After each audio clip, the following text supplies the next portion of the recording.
Hello दोस्तों। तो आप लोगों को जैसा पता है कि यार यूपी लेखपाल की परीक्षा होने वाली है 21 मई को। और ये जो एग्ज़ाम है 2 घंटे का होगा, 10 से 12 ऑलरेडी दिया हुआ है उसमें। अब सबसे बड़ी चीज़ है यार कि इसमें सेफ स्कोर क्या, कंपटीशन कितना है, अंतिम दिनों में क्या करें। और जो यूपी ट्रिपल एस सी ने एग्ज़ाम लिया है जेई वाला, उसके पेपर से क्या सीख लें। देखो मैं आपको कुछ चीज़ें बता देता हूँ। देखो यार, ये जो एग्ज़ाम है उसके लिए मेंस के लिए क्वालिफाई किया था 3,66,000 कुछ बच्चों ने। ठीक है। अब ये तो आपको पता है यार, इतने बच्चों ने क्वालिफाई किया था, तो ये बच्चे क्या करेंगे, मेंस देंगे। ठीक है। 21 मई को होगा होगा एग्जाम। अब आपको पता है कि यार पहले सिलेबस कुछ और था, इस बार सिलेबस चेंज कर दिया है। अब सिलेबस में आपके चारों तो जीएस होगी। ठीक है।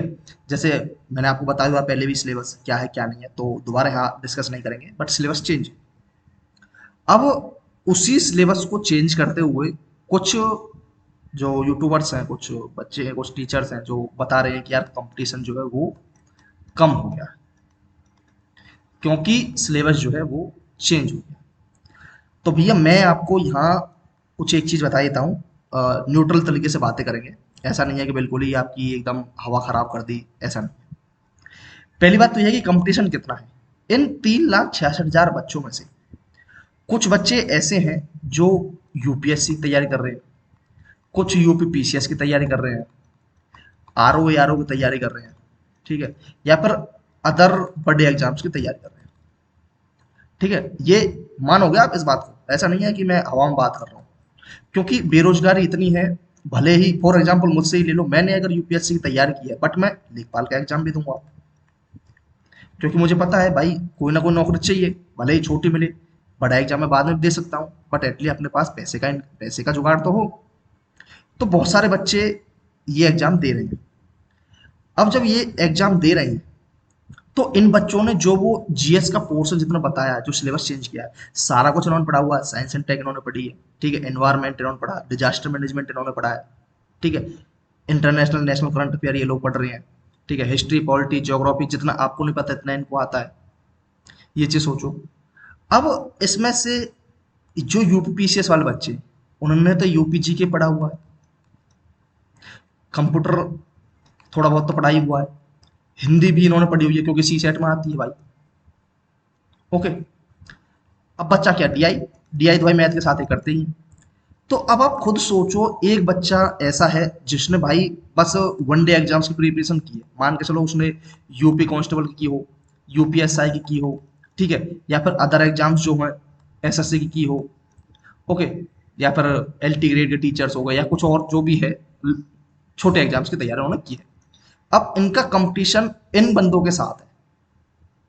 अब मैं ये नहीं कह रहा कि 3,66,000 बच्चे पूरे के पूरे ही ऐसे हैं जिन्होंने यूपीएससी यूपीसीएस आरओ या बड़े एग्जाम तैयार किए। मैं कम से कम क्राइटेरिया लेके चल रहा हूँ कि मैं मान के चल रहा हूँ कि 10,000 बंदे बस ऐसे हैं। ओके। 10,000 बंदे ऐसे हैं। अब जब ये 10,000 बंदे हैं और पोस्ट हैं टोटल 7,995 समथिंग। ठीक है। तो आप खुद सोचो को, आपका कंपटीशन इन 10,000 के साथ है। तो आपको इनसे आगे निकलना है अगर आपको ये सीट लेनी है तो। ठीक है ना। तो भाई कंपटीशन की अगर मैं बात करूं तो कंपटीशन तो है भाई अपना अच्छा खासा। तो कंपटीशन जो है वो ना कम है ना ज्यादा है। जो बोल रहे हैं ना कंपटीशन कम है, तो कंपटीशन कम नहीं, तो कंपटीशन है आपका इन बच्चों के साथ।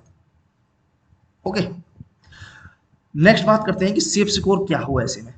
अब देखो यार, सेफ सिक्योर में अगर मैं बात करूं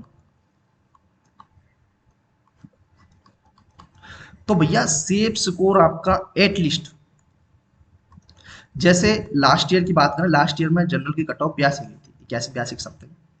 तो इस बार 81 82 नहीं जाएगी ये मुझे पता है। बट एटलीस्ट आपका स्कोर जो है 70 प्लस तो हो, जिससे आप लोग कहीं स्टैंड कर पाए। ठीक है। और नहीं, मैं तो ये कह रहा हूँ कि 75 के समथिंग आपका स्कोर होना ही होना चाहिए, 75 प्लस होना चाहिए। ओके। तो सेफ स्कोर मेरा मानना तो ये है कि भाई एटलीस्ट 70 से ऊपर आप लोग लेके चलो। नेक्स्ट है कि यार, अगर मान के चलो जैसे एग्जाम चेंज हुआ है, पैटर्न चेंज हुआ है। ठीक है। तो आई नो कि थोड़ी सी कट ऑफ कम जाएगी। अगर मैं यूपी ट्रिपल एस सी के जेई वाले पेपर को देखूं तो दो पोर्शन मिले हुए हैं इसमें जो मैच करते हैं, एक कंप्यूटर वाला और एक यूपीजी के वाला। तो इनके क्वेश्चंस आप लोग देखना, अच्छे खासे क्वेश्चन पूछे हुए हैं, ऐसा नहीं है कि बिल्कुल इजी पूछ लिया है। ओके, कि यूपी की सबसे बड़ी नहर कौन सी है, सबसे बड़ी नदी नदी कौन सी है, शारदा नदी। ठीक है, तो उस तरह क्वेश्चन नहीं पूछे हैं, ठीक ठाक क्वेश्चन पूछा हुआ कंप्यूटर से भी और यूपीजी के से भी। तो एटलीस्ट जो ये 35 नंबर के क्वेश्चन है, यूपीजी के 20 का, कंप्यूटर 15 का, तो इसमें से एटलीस्ट 25 तक अगर आप स्कोर कर पा रहे हो तो ठीक है। इतना तो आपको करना ही पड़ेगा, तब जाके बात बनेगी। ओके, तो क्वेश्चन, और भाई वैसे भी देखते हुए इस बार अगर देखा जाए तो कि भाई बंदे ज़्यादा लिए हैं, तो एलिमिनेट करने उनको बंदे, तो एग्जाम का लेवल ऑब्वियसली वो थोड़ा टफ ही बनाएंगे, ऐसा नहीं बिल्कुल इजी आपको दे देंगे। ठीक है, तो एक चीज़ तो ये हो गई कि भाई कहाँ से क्या चीज़ें करनी है। फिर बात आती है कि यार अंतिम दिनों में क्या करें। अब भाई लास्ट डेट में आपको, मेनली मेरा मानना तो ये है कि आप लोग टेस्ट लगाओ। ठीक है, अगर आप टेस्ट लगा रहे हो, अब मैं सपोज करके चल रहा हूँ कि यार पहले टेस्ट में आपके 65 नंबर आ गए, जो आपके कट ऑफ जो क्या बोलते हैं नेगेटिव अगर काट के, फिर आपने यार अपना एनालाइज करने गए, एनालाइज किया तो कुछ बच्चे ऐसे थे जिनके 100 दिख गए तुम्हें, किसी के 99, 98, 95। तो भाई इस चीज़ को लेके आपको कंफ्यूजन में नहीं आना है। ठीक है, खुद को लो फील नहीं कराना है भाई, क्योंकि ये बंदे वो हैं जिन्होंने नेट से, गूगल से अपनी रैंक बढ़ाने के लिए कि भाई मैं देखो हवाबाजी मार दूंगा, मैं ये देखो टॉप पर कर गया, टॉप आ गया, तो वहां से देख के टिपा टापी कर, क्योंकि भाई यू क्योंकि जीके में पॉसिबल नहीं है कि आप लोग फुल बाई फुल नंबर लेके आ सको, क्योंकि क्वेश्चंस टेस्ट सीरीज में भी उस तरह के डाले जाते हैं कि आपसे किसी ईयर का कुछ पूछ लिया, किसी ईयर का कुछ पूछ लिया। ठीक है, और सबसे बड़ी बात है कि जो रूरल डेवलपमेंट वाली चीज़ें हैं तो इसमें तो स्कीम्स वगैरह भी हैं। ठीक है, और फिर ईयर वाइज भी बहुत सारी चीज़ें पूछी जाती हैं, तो भाई पॉसिबल ही नहीं है। तो इस चीज़ को लेके नहीं आना, अगर आपको 65-70 तक आ रहे हैं तो बहुत है, वो बहुत है, कोई दिक्कत नहीं है। ओके, तो टेस्ट सीरीज लगाओ, मैक्सिमम टाइम रिवीजन करो, जितना आपका रिवीजन हो सके उतना भाई रिवीजन करो। ओके, और एनालाइज करो भाई टेस्ट को कि किस टॉपिक में, किस सब्जेक्ट में आपके नंबर कम आ रहे हैं, उसको ज़्यादा रिवाइज करो। जैसे मान चलो कुछ के यूपी जीके में कम आ रहे हैं, तो भाई यूपी जीके पढ़ो अच्छे से। किसी के साइंस एंड टेक में कम आ रहे हैं तो वो देख लो। हालांकि जो 5-5 नंबर वाले हैं वो उन पे थोड़ा कम ध्यान दो, पर जो मैक्सिमम पोर्शन कवर कर रहे हैं जैसे 20 नंबर का, 15 नंबर का, 10-10 नंबर के, तो वो तो आप कर सकते हो। ओके, अब मैंने आपको बता दिया कि यार जो यूपी ट्रिपल एस जेई से हमें क्या सीख लेनी है, सेफ सिक्योर कितना हो सकता है, कंपटीशन कितना है, कंपटीशन बता दिया, आने वाले दिनों में क्या करना चाहिए ये बता दिया। ठीक है, और जेई वाले पेपर से हमें क्या सीख लेनी चाहिए वो बता दिया। अब मैं आपको एक चीज बता रहा हूँ कि यार आप लोग क्या क्या चीजें कर सकते हो। अगर मैं डीआई की बात करूँ, 10 नंबर का आएगा, 10 के 10 ला सकते हो आप इसमें से।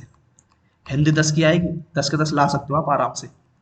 और देखो जो आपका क्या हो गया, इन्वायरमेंट और डिजास्टर मैनेजमेंट, इसमें आप 10 में से 10 तो नहीं ला पाओगे, बट फिर भी एटलीस्ट इतना तो है, 8 के समथिंग तो आपके आ जाएंगे। ओके, तो 8 के समथिंग आराम से आ जाएंगे, ऐसा नहीं है कि नहीं आ पाएंगे। अगर आपने अच्छे से पढ़ा है, मैंने भी क्लासेस करवाई हैं एनवायरनमेंट की, आप लोग देख सकते हो। उसके बाद ये तो 3 पोर्शन हो गए। देन कंप्यूटर आपने अगर अच्छा किया हुआ तो 15 में से आप 10 आराम से यहाँ स्कोर कर पाओगे। यूपी जीके की अगर बात करूँ तो यूपी जीके में एटलीस्ट 20 में से 12 तो आप लोग करने करने ही करने, 12 से 14। बाकी आप लोग ऊपर जितना अच्छा स्कोर करोगे उतना फायदा आपके लिए। ठीक है, एटलीस्ट 12 में मान के चलो कम से कम। तो 12, 10, 22 और 8, 30 और 20, 50 नंबर यहाँ से हो गए आपके। 50 नहीं तो एटलीस्ट 48 मान के मैं यहाँ से चल रहा हूँ। अगर 48 आप इतने में स्कोर कर पा रहे हो तो बाकी के पोर्शन जो आपके बचे हैं वहां से आप आराम से 15-20 अगर स्कोर कर पाओ, 20 भी कर लो तो कोई दिक्कत नहीं है, 68 हो जाएंगे। ठीक है, अच्छा स्कोर है। इस तरीके से आप लोग करोगे तो हो जाएगा आराम से। क्योंकि आप देखो ना, 30 तो ये हो गए, 20, 50, 10, 60, 5, 65, तो बचा कितना, 35 नंबर का और बचा। 35 में से मैं 20 मान के चल रहा हूँ बस। हालांकि ऐसा नहीं है कि सिर्फ 20 ही आएंगे, और भी बढ़ सकते हैं अगर आपका जीएस अच्छा है। ओके, तो इतनी सारी चीजें हैं। तो भाई बस इतनी ही बातें थी जो हमें करनी थी। बाकी अब देखते हैं जिस दिन एग्जाम होगा, पेपर का एनालिसिस आपको करवा दिया जाएगा, क्योंकि एग्जाम मैं भी दूंगा। तो भाई देखते हैं क्या होता है। ओके, चलिए मिलते हैं नेक्स्ट वीडियो में, आज के लिए इतना ही। Thank you, thanks for watching. और वीडियो अच्छी लगी तो लाइक शेयर सब्सक्राइब जरूर करना है, ठीक है।